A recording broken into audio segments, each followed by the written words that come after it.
Hey guys, welcome back to my YouTube channel. Before we get into the video, I want to wish you guys a happy new year. Hope that you will be safe and sound throughout the year, and also hope that you achieve your goals. May you always be blessed with happiness. And with the new year approaching, so does Genshin's 2.4 patch, with Shenhe's banner coming next week alongside Xiao's rerun banner, and then will be followed by Zhongli and Ganyu's rerun banner. And I know that a lot of you guys have been waiting for ages for Xiao and Ganyu's rerun banner. So there's a massive confusion on who to actually pull. Is skipping Shenhe for Xiao, Zhongli or Ganyu worth it? Here are 5 things to consider about Shenhe to help you decide whether you should pull for her or not. The number one question that a lot of people ask regarding Shenhe is whether Shenhe is a support or a DPS. Now before I get into that, I know that a lot of people want their favorite character to have a good kit, good playstyle, deal a ton of damage and be useful throughout the whole game. And I know that a lot of people always expect new characters to deal equal amounts of damage as Ganyu or even better. But I don't think this is the wisest thing to do, since if MiHoYo keeps creating characters with higher damage every time a new character is introduced, this will lead to power creeps. And power creeps means that older character will be useless since their damage cannot be compared to the newer stronger characters. Now as we know, we already have 2 broken Cryo DPS, Ganyu with her broken charge shot and Ayaka with her broken ultimate burst. So instead of introducing a new Cryo DPS, this time MiHoYo decides to release Shenhe as a Cryo support. And we have seen MiHoYo nerf Shenhe's skill to a point that she cannot deal that huge of a damage to be considered a DPS. She can be a sub DPS, but if you're forcing her to be a main DPS, you're missing out a lot of her potential, since most of her kit revolves around buffing characters with extra damage. But we cannot be sure of the exact number of what her skill multipliers are, but even the dev said it on the livestream that she is a powerful Cryo support, so we'll have to see it ourselves when Shenhe comes out later.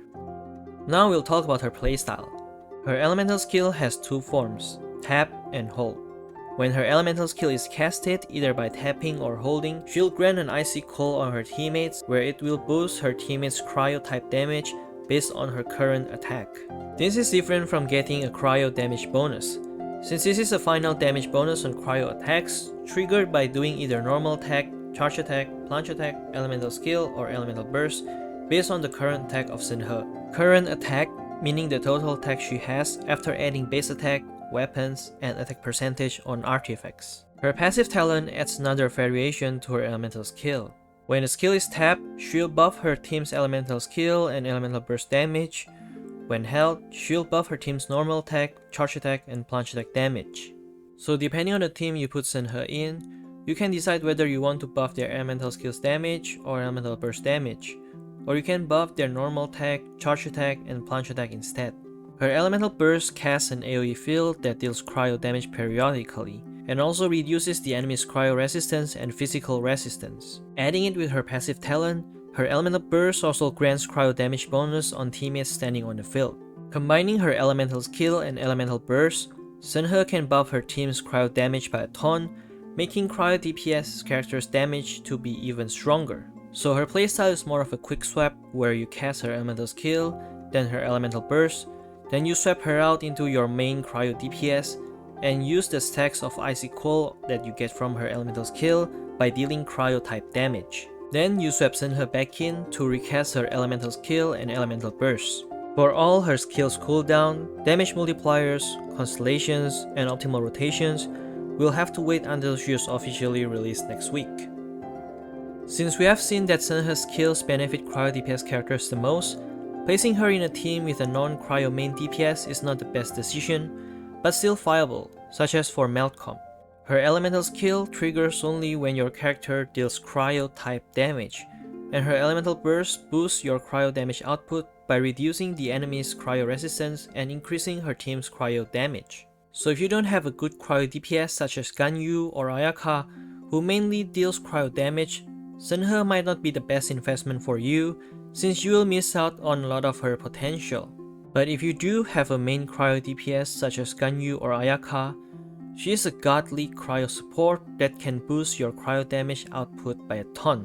Also, since she can deal cryo damage periodically with her elemental burst, you can combine her with another electro applicator such as Raiden, Fischl, or Beidou to trigger superconduct, reducing the physical resistance of the enemy.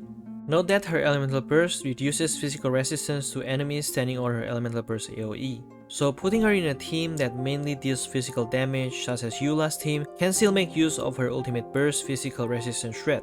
Or you can place her inside Meltcom team strictly for her ability to deal periodic cryo damage with her elemental burst, making her a great cryo applicator for your pyro main DPS such as Hu Tao or Yoimiya. Since we know that we can get rerun on character banners, if you really wanted to skip her this time for Xiao, Ganyu or Zhongli, it's okay, since you will have your chance to get her in the next rerun.